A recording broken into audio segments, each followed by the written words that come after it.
eşidey arılı halimi menden kızmatımdır seni haretmen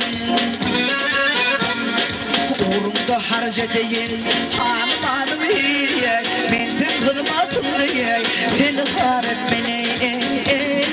seni haretmen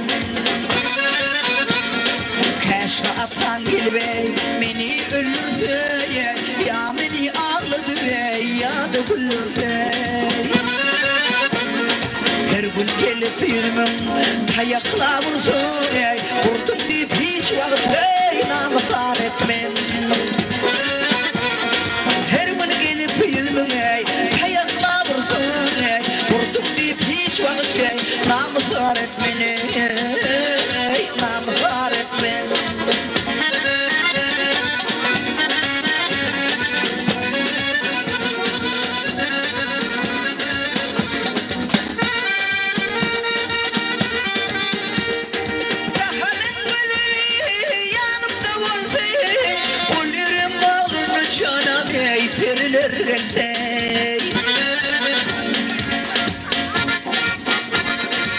Kömüşlü kollarım boynumdan saltın mendenden ödüğeni tevir yar etmeni tevir yar etmen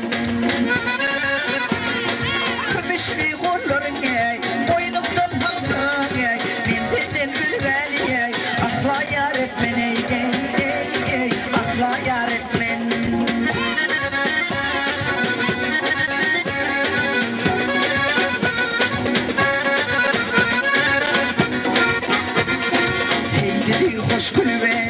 göz karşım verdi ya da kalıp bilen yanımda bolsun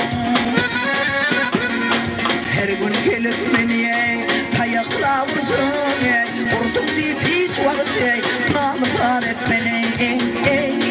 namuslar etmen kömüşlü kollar